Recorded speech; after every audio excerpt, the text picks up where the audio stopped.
Alors, je suis Roland Lehoucq, je suis astrophysicien au commissariat à l'énergie atomique à Saclay, dans l'Essonne, dans le sud de Paris. Je suis aussi enseignant, auteur et conférencier. D'accord. C'est quoi ton sujet de recherche ou sur quoi tu travailles? Mon sujet de recherche concerne la cosmologie, l'étude de l'univers dans son ensemble et plus particulièrement sur la forme de l'univers. Poser la question, est-ce que l'univers est fini ou infini? Est-ce qu'on peut y répondre de façon scientifique? D'accord, ok. Et à quoi ça sert de savoir ça? C'est pour le plaisir de la connaissance, de comprendre le monde. Ok.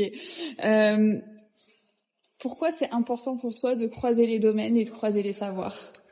Alors c'est important de croiser les domaines et les savoirs parce que c'est comme ça qu'ils peuvent se féconder mutuellement. D'abord on apprend des choses, moi je suis très curieux donc j'aime beaucoup apprendre des choses sur des domaines où j'en sais peu.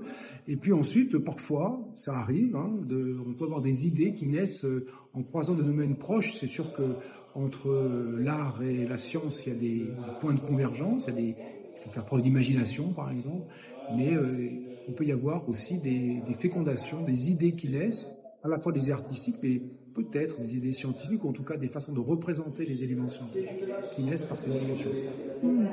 Et durant ton intervention, tu as parlé de Star Wars, tu as parlé d'Avatar. Pourquoi croiser avec la science-fiction?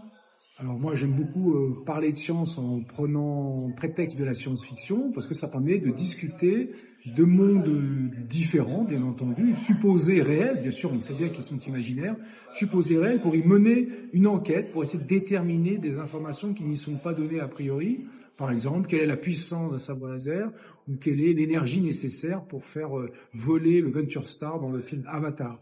Et bien ces questions-là, ces enquêtes scientifiques, ça permet de montrer en action ce qu'est la méthode scientifique, comment elle fonctionne, et puis d'une certaine façon, c'est d'interroger, puisque c'est le thème de l'année à Time World, les limites de la science. Ok.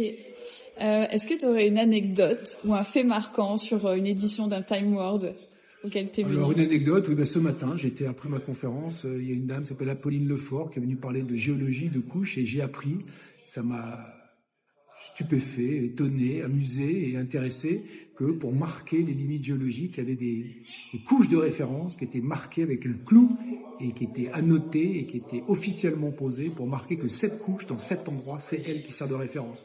Alors là, j'avoue que ça m'a vraiment stupéfait. Trop chouette. Merci.